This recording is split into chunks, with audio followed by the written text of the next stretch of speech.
What is up, boys? Ew, she's squatting a little bit.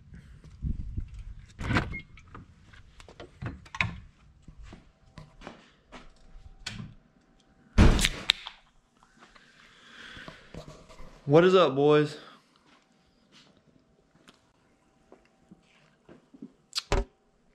So, as you can see, we don't have a truck in the garage right now. The time has finally come to start a new one.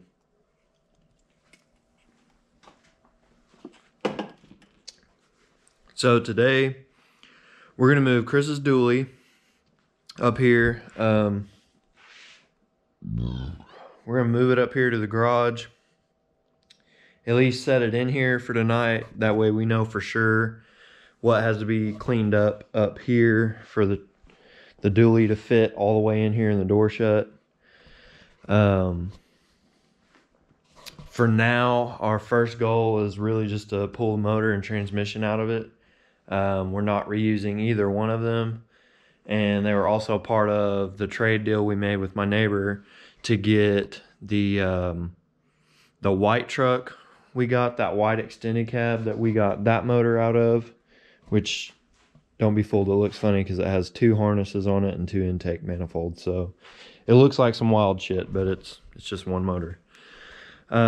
We got that motor and then the brown OBS extended cab for parts. We got those in a trade deal for the 454 and the Granny Low 4-speed that's in the dually. So to square up on our end of that deal, we're going to focus on, it's Saturday afternoon. We kind of woke up late, slept in for once. We always be sleeping in, but get the truck in here, get the motor out, get the motor to the neighbor, so we're square on that deal. And then that way we've got the engine bay cleaned out. We can start pulling the OBS harness apart, what of it that we don't need. And then we can start cleaning up the engine bay, sanding whatever we want to get rid of, tack welding all the little bolt holes. We're going to put a little bit more effort into Chris's cosmetically right off the bat, because his is going to be a lot more simple build. We're not doing an interior swap. We're not doing suspension right off the bat. So our first real project with this truck is to get it LS swapped and get a 4L80 under it and get it running and driving that way. So much less to be done than what was done on the Low Country. And then of course, you know, later on, that way the dually's drivable. We can start driving it again, putting miles on it. And then as we go with that one, we'll lower it. We'll get rims for it. Chris is still trying to decide if he's going to do the 22.5 semi conversion or not, or what. So we're going to get, I kind of need to move the Low Country a little bit more out of the way so we can get a straight drive into the garage. So we're going to get all that done, get the truck in here. We do have to clean up a little bit of that rat's nest stuff that's in it. So we'll get the truck cleaned up, probably rinse it off outside, and then pull it in here. And probably start on tearing it down tomorrow. So let's get to it. All right. Got us pretty set up. Clean the top of the rollie off. Got the table pretty good to go. Well, some of this will get put up still. Try to get us set up. We learned a lot off our last build. This build we should be able to do a lot smoother. At least it's just a motor and training swap, so this one we should be able to get tackled quicker than our last one. So we definitely learned a lot in organization, like bagging our bolts and stuff like that. We learned a lot how we can do better this time. So of course we're going to let you guys in on those clues. So hopefully if y'all watched most of the last build and y'all watch this one before you start yours and you have no idea, these might be a few things for you to kind of pick up on and think, oh, okay, labeling your nuts and bolts, that's a big deal, stuff like that. So, and then also in the next couple weeks, we're going to break this motor down to a bare block. We're going to break Chris's 6.0 down to a bare block, take them up to work and get that process started. So For now, Chris got the old Grizzly 700, and we're gonna go get the dually from around the pasture and get it slid on up here, see if we can't get this project started. By the way, the yard looks very different. We've had a lot of road construction going on out here. You can see a big old dozer right there. Some new dude bought like 200 acres at the dead end of the road, and I don't know who he's in cahoots with, but now they're trying to, the county came out and they're trying to widen the road and pave it and all this shit. So we got a bunch of free dirt out of it, so that's always cool. A little update on the yard. Look at this piece of shit.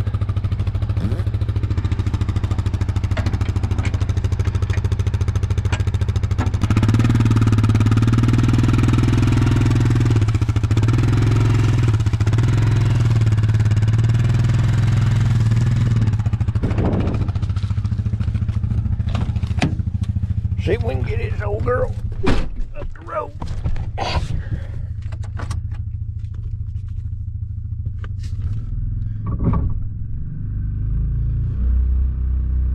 Oh, we might have to lock it up. Gonna have to put her in 4-wheel drive. This old hog's heavy. Chris always said he did a lot of work with a little hammer. Oh yeah, pipe dope in here too. Shit. Oh, we going now. Wow.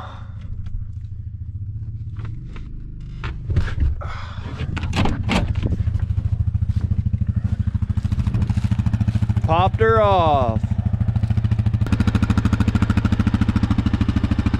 I locked it so it'll be harder to steer, but it'll lock all 4 up.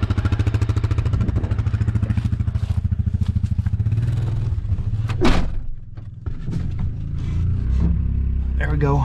Get it rolling. Get it rolling. There it goes. Yeah, boy. Grizzly don't like it itself.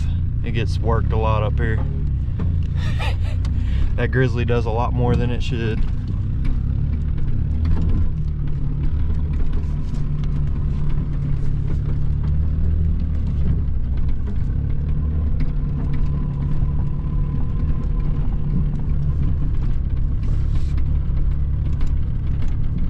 Should jam it in gear, just piss him off. What are you on the brakes for?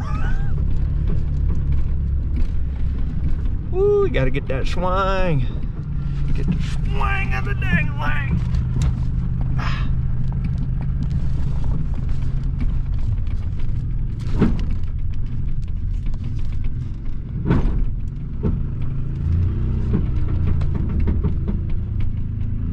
Dang. There we go.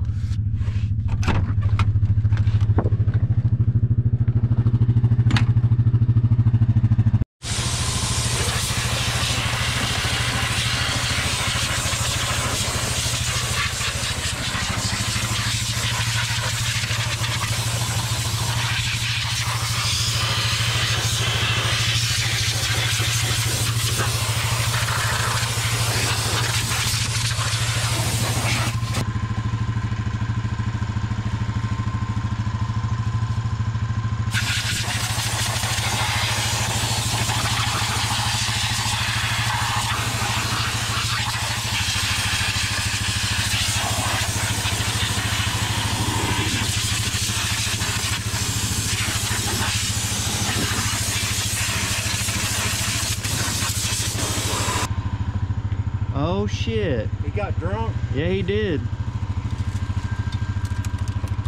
How about that? Looks like he did end up drinking the beer.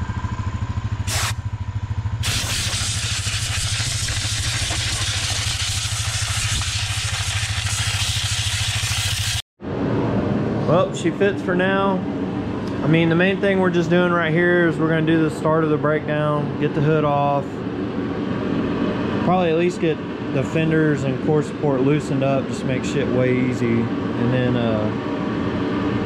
hopefully tomorrow we can get a little bit done tonight, but I plan on just getting up in the morning and getting started, fresh mind. Get ready to get everything basically unbolted and ready to pull it, and then we can open the door and get it out in the middle so we got more room to play with. Get the cherry picker on it, get this motor out of here into the neighbor, and then we can start cleaning old girl up. So let's get after it.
That wasn't too bad. Let's see what time it is. 6:58. So we came out here about what, 5:30? 5:15. Yeah, so about 2 hours. Got the fenders pulled off, core support out. His radiator looks pretty good. Somebody's probably definitely replaced it at some point. That ain't no 25-year-old radiator, so we've got a local shop that works on radiators. They'll pressure test them and clean them out and flush them and all that stuff. So that's on that shop's on Chris's way to work. So one of these days, we also have another one that's extra. I don't remember which truck it came from, but we'll probably just have him take both of them, pressure test them both. And shit, if we know they're both good, then we'll just keep the second one as a spare or sell it, one of the two. But I think we're about at a stopping point for tonight. We got our fluids drained except for oil. So all we got to do is get up fresh in the morning. It's pretty simple shit, really. Just unhook the drive shaft, unhook the shifter, unhook the exhaust, and then couple little lines and the whole motor will come out. We're gonna leave it dressed up, leave everything on it. We have no use for, well, we'll keep the AC compressor. Other than that, we have no use for any of the rest of the stuff. So, well, we'll probably keep this power steering pump for now until we research on that. I don't know if that AC will bolt up to that 6.0. We'll just have a different bracket for it, but you'll still want your compressor and lines. We'll use that ding. It'll be the same bracket that I would need for mine. It's the same bracket. Puts it on this side so you can keep all your lines. We got some good plans for this truck. This one's just going to be a little... Well, I guess the interior's the only wild shit I did on mine. This one's just going to be simpler. It'll just be in stages more than mine was just a fucking straight year of just ripping the whole shit apart and replacing it. Yeah, the interior's pretty good. Yeah, and it is. I mean, the dash is cracked. Dash pad's cracked, but we can fix that. We can get you some nicer seats in here. Get them recovered or something. Not too bad. Yeah, and then just clean them and... We might look into, when we get your 4080, we might look into getting a floor shift set up so we don't have to dick with your column any. Yeah, that's what I'm gonna do. Oh, okay. Yeah, so ratchet shifter. This truck wasn't rigged up as much as mine was either, so it's gonna be a lot more straightforward, making everything work. and do what it's supposed to do and not have to spend a bunch of extra time fixing this and fixing that. And so I'm excited, boys. I think this is gonna be a good one for sure. Be a lot different than the low country for sure. Almost complete opposite, but it'll be a nice clean truck. I'm excited for you guys because y'all can follow us along on the engine getting rebuilt and stuff now. All right, so that's gonna be it for tonight. We'll pick this back up in the morning when we get out here and get this big old hog motor and tranny yanked out of here.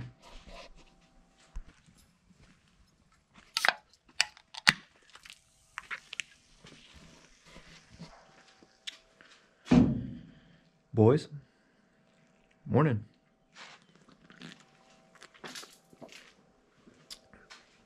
Oh, that shit is so good.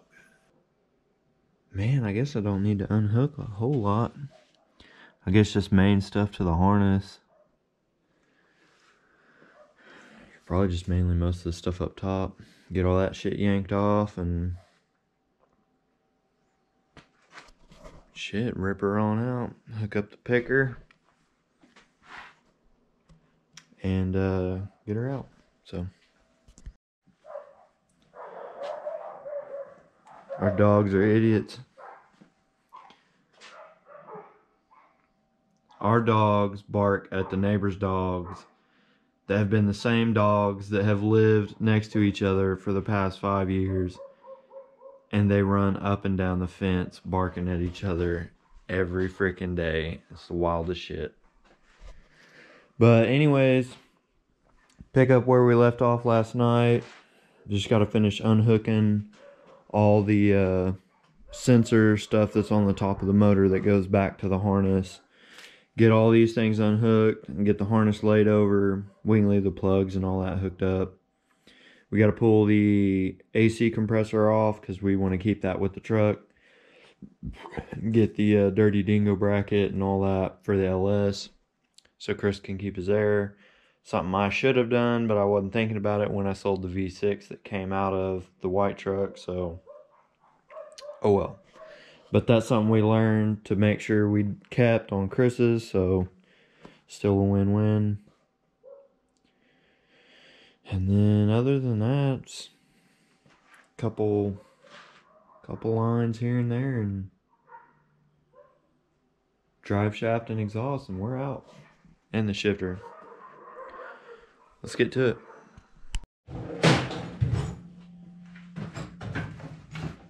Alright, boys, so we're almost there. As you can tell by Chris's back, he's got a little extra gut, so the creeper don't work for him unless we're way jacked up. But we just got through crawling under there. We got the drive shaft took out, got the exhaust unbolted, which I'm surprised we didn't have a stud brake on that. 9 times out of 10, that always happens. So that's cool. Last thing we did just now, unscrewed the shifter off. And we're not going to be able to do the trick we did on mine. The Automatics don't have nothing on the top, so at this point right here you can just jack it up and take the motor mounts out and slide the whole thing out. But since that shifter assembly sits up, we're going to have to put a jack under the transmission to get some weight off the transmission, unbolt the transmission cross member, take it out, and that way the rear end of the transmission will sag down, so when we're lifting it out, it'll all sag down and just sweep out. That way we don't have to take the motor out, then the training, and I'll forget all that. And then one last thing I forgot about was the fuel lines. So we just got to unscrew those, and then unless we have some weird wiring, this one's kind of packed tight against firewall, so I can't see down there as good as I could on mine. So other than the fuel lines and the training cross member, we're just going to hook it up and start trying to pull it out and see what lines we got left. I don't think there's much on the back side, but we'll see. Probably a stupid ground or something, but let's get it done. All right. Got the motor dropped off to the neighbor. Easy peasy. Motor kept trying to get stuck. We forgot the fuel lines, and then there was something else. Fuel lines and... oh, the clutch slave cylinder hard line was still kinked up under the motor, so we got that done and dealt with. Got some cleaning solution mixed up. Chris is going to spray the engine bay down, get some of the sludge broke up while she's out here. I think we got some rain coming the next week or two, so hopefully this and a little bit of scrubbing today, and then a week worth of rain or whatever. Hopefully get some of this old stubborn stuff broke up and rinsed off of here. And then within the next, well, I guess if this next week goes good, after work, in the evenings we can break the other two engines down, get those ready to go up to the shop, and then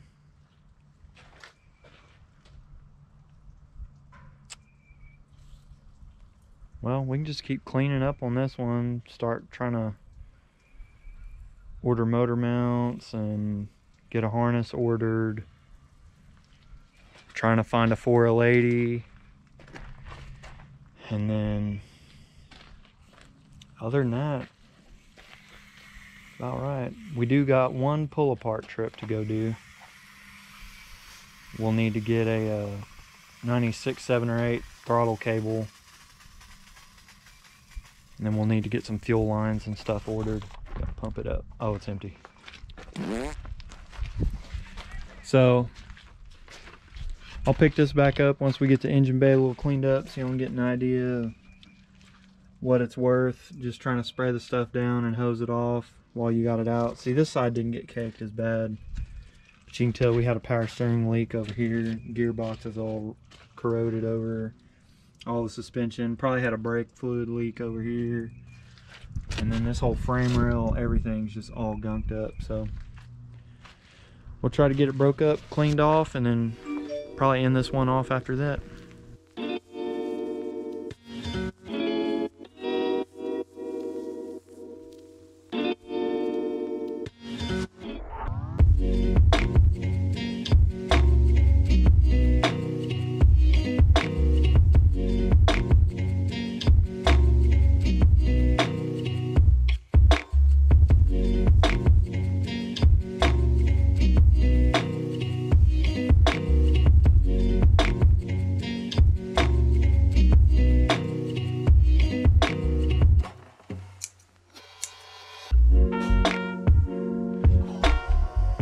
Alright, boys, ran a little rinse through here. We put a little bit of the cleaner on there. That stuff's not really floor cleaner, so I mean it worked on this newer stuff, but like that old training fluid stain, it's kind of stuck. We'll just have to actually clean it and let it soak and scrub it. But anyways, blew the floor out a little bit, squeegeed it out, still drying. Got the engine bay all rinsed up. Some of this stuff will take better, a little more meticulous scrubbing, but we got most of the frame rail nice and cleaned up, which is the most thing we're focused about. Got the suspension cleaned up a little bit, so when we're servicing it, it's not a pain in the butt. And then this side did a lot better. It wasn't really as dirty to begin with. So, like we said, the next steps is getting the motors in here, breaking them down to long blocks, and then taking them up to work, and then get this side of the harness will stay because it's all the lights that go around the grill, your headlights and all that. But this I'm gonna have to pick through. A lot of it we won't need, but I learned a lesson with my truck. This truck's not going to do the little digital dash thing. We're going to keep the factory cluster for now. So we got to keep a couple of the signal wires, like the voltage wire, whatever the voltage lead is through there, which we can make that one up. Anything that reads voltage. And then which one was it? The TAC, the RPM. Well, the tack is the RPM, and then the speedo. Something, there's sensor wires that we didn't do on mine. We just yanked it all out, and on this one we'll keep some of that. That way we can make his factory cluster work like it's supposed to. And then one other little twist, this one compared to this one being an HD has the Hydro Boost brakes, but the 6.0 that we got came out of a 1-ton dually that had Hydro Boost also. So we're hoping at this point right here that how we switched the LS in here, and the LS power steering pump had the same exact threads that went in the gearbox. If you guys remember that, it went right in. So we're hoping that we can get just as lucky on this one with the 6.0 that came out of a dually. We're going to hope that the Hydro Boost fitting is the same exact size, and we can thread this one into the back of the power steering pump, and then our other line we can get to go back in here. Hopefully get lucky there. And then so far, since this was a 91, yep, 91, we're gonna have to change our throttle cable, which that's cake. We know how to do that. So we'll go to pull apart or LKQ, one of them, rob somebody's throttle cable out of a 96, 7, or 8. Any of the Spider injected Vortec trucks, they all have that throttle cable that comes way out here. And if y'all have never thought about it, the Vortec truck's throttle body is about in the same exact spot that an LS's throttle body is, so you can use the same throttle cable. So, which is what we did on mine. I stole it from the other truck. So, throttle cable, we'll probably reuse most of the power distribution center, but we'll get that little beauty cover that goes on there. Those are still pretty easy to come by, so we'll stick that on there. And then fuel lines, you're already set up with V8 motor mounts, so we'll probably just go ahead and change those while we're at it. On the HD frames, they made it nice and easy. You don't have to reach through the control arm hole to get to the nuts on those, so we'll change those out just to get fresh ones on there, since the 6.0 and 480 will be a little bit lighter than the 454 and the Granny 4-speed combo. But we're going to do probably a stage 2 cam. We're still going to decide on that. We're probably going to do a stage 2 cam, and with doing all that and having long tubes and all that, we might as well just go ahead and change the motor mounts while we're at it. It's only like 60, 70 bucks, so. Well, we're going to buy them ones you got. Dirty Dingoes. Yeah, well, I'm talking about the clamshells. Oh. The body side of, or the frame side of it. But yeah, we'll do the Dingoes on yours for sure. Since we're changing to an 80, we'll definitely want that sliding ability. And then other than that, we got his fenders, core support cleaned up. They cleaned up pretty good. His training cross members built a lot differently than mine was. It's a lot heavier, a lot more stout, but that'll be good. We got it pretty well cleaned up. We'll clean it up a little better later on, sand it down, throw a little rattle can enamel on there since it's on the bottom of the truck. You don't see it all the time, but you do want to get it coated so it doesn't rust up. So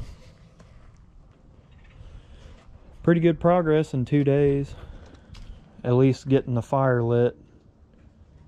Got it broke down a couple hours last night. Got the motor out in probably, what, 2 or 3 hours? Pretty much. The main fight was the shifter assembly sticking up, was dragging the trans tunnel the whole way out. And then we forgot our fuel lines. But other than that, it was pretty straightforward. So that'll be it on this one. I hope you guys are stoked to see another build getting started. We're not done with the low country, of course. I don't think this one's just getting brushed under the rug and forgot about. I've been figuring out some suspension solutions, and I think I've got a good couple nailed down to where now I'm kind of at the point where I just want to take it to get exhaust and tuned and just bear and grin it through the tuning process, because it's not that bad. It won't be as bad on paved concrete as it is on this jagged dirt road. And when me and Chris took it down the street on pavement, it acted a lot better on pavement at speed than it did at 20 miles an hour on a gravel dirt road. So I'm probably going to go ahead and just get the exhaust and tune out of the way and done, and then kind of drive it, and then we'll go through the suspension issues, which they're not really issues. They're just, I don't think I'm having bump steer yet, but I'm definitely lower on the driver's side, and I'm rubbing the inner fender a lot, so we're going to figure out how much of the fender I need to take out, or if I just need to bend it, or whatever I can do with that. So that'll get going soon. Then we can get to driving this truck, finish up the body work, finish button up the interior. So we'll be doing that alongside this. And then we also have a new project that I picked up, and hopefully, we ran out of time. It's about 5 o'clock on Sunday, and we both got to get cleaned up and start chillaxing so we can be functional at work. But I did buy another project, and probably can, but I'm gonna keep it a secret for now. You guys have seen the truck before. If you really paid attention, you saw the truck in the background. I haven't really talked about it since then, but ever since old boy drug it home, I was like, oh, I gotta have that. So I did end up securing the bag on that. And since we set this one up as more of a daily driver cruiser, the other one's gonna be more of a race truck. So I'm stoked to get that started now that I'm at X Power. Not only on getting the engine for this one built to be nice and tough for pulling and be reliable, we also, whenever this one pops, we can spruce it up, and then I can also get my other motor built to be basically a race motor. So just stay tuned. Yeah. We got a lot coming. Yeah, we got a lot. We got to go over to James's soon. I'll probably go over there one day in this next couple weeks. He's made some good progress on his, so I need to stop by and give y'all a little update on James's schlong bed. And then other than that, we're still gonna try to go for the go-kart series this summer.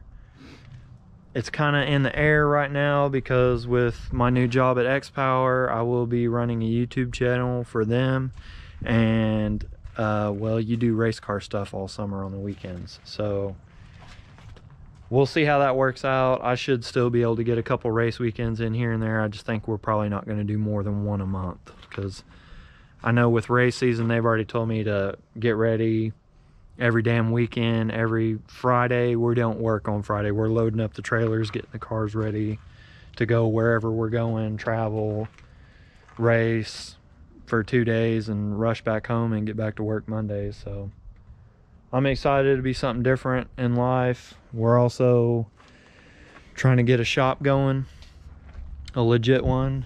Not this one. This one has served us well. It does get the job done. But with it flooding so much and getting dirty, we can't keep stuff in here nice. And when it's warm, when it floods, it gets moldy. And well, and then we'll get a lift. Yeah. Or we can get that stuff in the air. That'll make just everything so much smoother and easier. So stay tuned, guys. I really do appreciate y'all keeping up and staying tuned, and all y'all that have followed me over to Instagram or followed me on Facebook. Either way, and y'all always keep up, message me. We always have a conversation. A lot of y'all ask me questions. I have no problem answering them. If I have time, I will answer the question for you. This isn't some secret sorcery that you got to pay $10 million to find out how to do yourself. It's all on Google. It's all on YouTube. You can figure it out.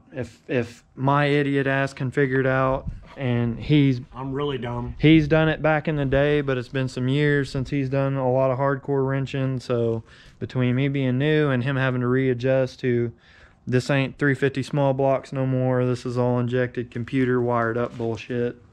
So it's awesome. We're having a great time. It's fun to finally be doing stuff we've been talking about for the past 5, 6, 7, 8 years. And a lot of it's thanks to you guys, because we thought about doing it, and then we finally got our thumb out, did it, and then you guys showed a lot of support. So that pushed us to, okay, well, you know, this is something we want to do, and people enjoy seeing it. So let's keep it going. So on that note, it's going to be kind of an interesting time for probably the next month or two, going back and forth between each build, because the motors are going to take a while. That's going to take probably over a month, and then we've still got to find you a 4L80, and that's going to be, that might be tricky. So other than that, that's it, guys. Thank you for all y'all that have been buying merch. I'm kind of chilling on the clothing side of merch until we get into spring. I'll give y'all a little spring t-shirt. Maybe try to work on some shorts or something. I had a lot of people say they wanted some shorts. Shorts are easy to do. Maybe some new hats. But other than that, for now, I still got air fresheners, got stickers, got lanyards, all kinds of little accessory stuff. So if y'all want some of that action, be sure to go to MattyXBuilds.com, get you some. And other than that, me and Chris are out.